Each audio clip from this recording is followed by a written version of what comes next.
My dear friends, for this third Sunday of Lent, we are trying to question what is the meaning and the spirituality of this third Sunday amidst the world experiencing crisis, this pandemic. What is the divine and spiritual meaning of this? Well, frankly, the whole week, I was thinking of, the gospel is good news. But I was thinking, what kind of good news can I give to the people when we are bombarded every second with bad news? Everywhere, we open our TV and everything is bad news.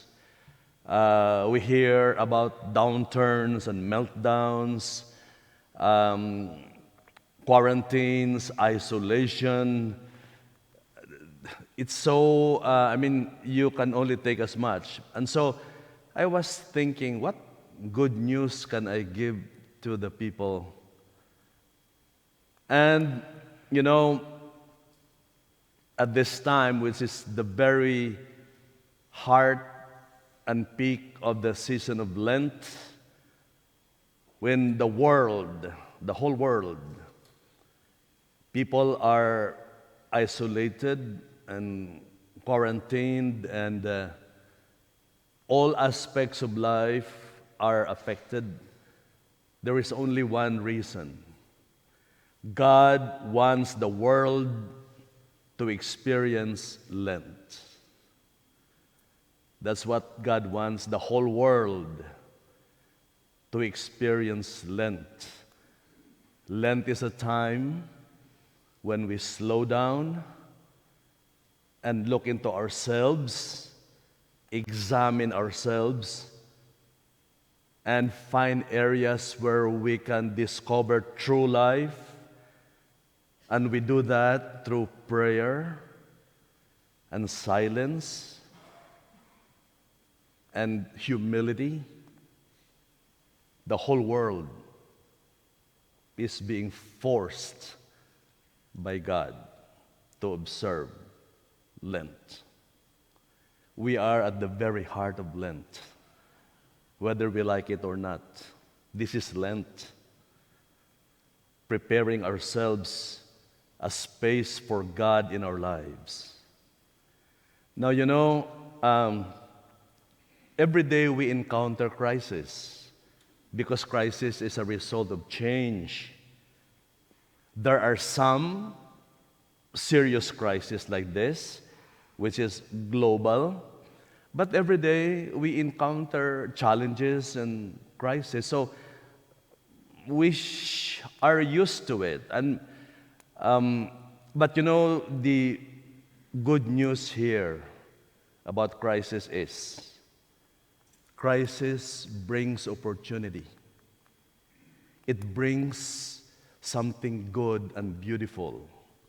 And if we are humble and wise to discover that, it is a wonderful experience of grace. One, I'll prove to you examples of this from the experience of people around the world. Crisis is a time when we are invited to be strong,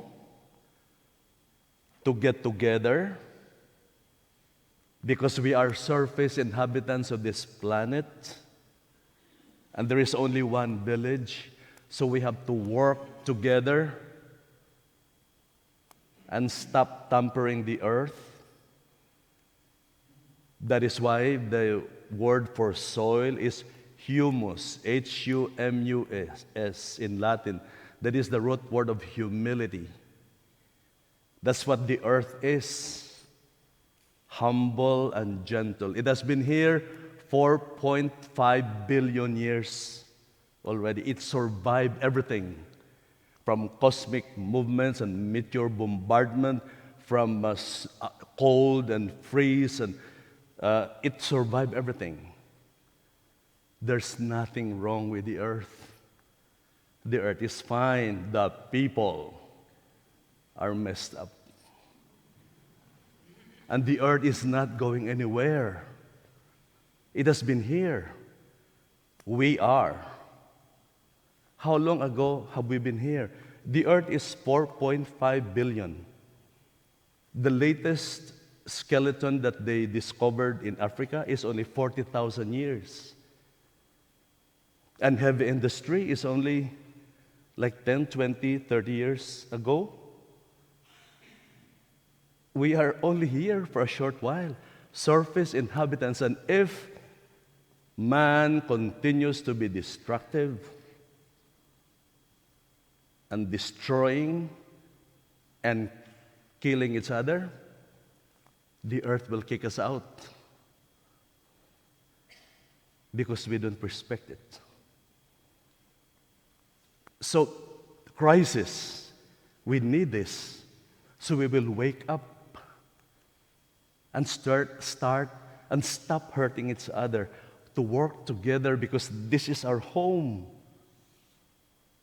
We have to get together and help each other. For example, the young people in Ethiopia are collecting blood, donating it to South Korea, which is very inspiring. In northern Italy, the whole country is locked down, and so the police are all over watching people and their movements. There was a young family, a young husband and wife with 2 kids, complete lockdown, and in her broadcast, she said it was really good for their family. You know, for a couple of months, they are together. Before, they were complaining, they had no time, they didn't even see each other because the husband is so busy, leaves early, she leaves early, the kids go to school, so they don't have time to be together. But now, during the lockdown, they are together. And what they do is they wake up in the morning and then they pray. They have time to pray. There's nowhere else to go. So they gather in their small altar and they pray. Then after that, they do breakfast. And the kids go to the computers because the school now is online. And they do Skype. The school connects with them through the computer. The husband and the wife, they do gardening. They plant fruits and vegetables in their backyards. And then noontime, they gather together. They prepare the meal together. You know the Italians, how they eat? There are 3 courses all the time. You know, the antipasto, and then the pasta, and the main course. Everybody is assigned, and they rotate. It's a beautiful experience of the whole family, preparing meal, eating together. And then, you know, in Europe, they have like a siesta. After meals, they sleep. After lunch, and then they wake up at 4, you know. And then the kids go back again to the schooling and the computer, and the wife does needlework. The husband goes to the workshop and do some carpentry. In the afternoon, they gather to pray and prepare dinner again. And then, after that, they see, in the TV, listen to opera. They listen to the opera, and then they have sing-along. It's so, he said, it has made us healthy and happy together. Where else can you find an opportunity for that? When everybody is busy, when everybody don't even know, cannot even eat together, this time they have no choice. They are together and very happy. And I think that's it. That's the power. Something good can come from something like this. We are invited to be humble, to discover that good. Life is, after all, still beautiful. There is still a good God. The world can never be wrong because there's still goodness in the heart of people. And there's still hope. But this is a lesson we have to learn in life. Something good can come out of evil. Please stand.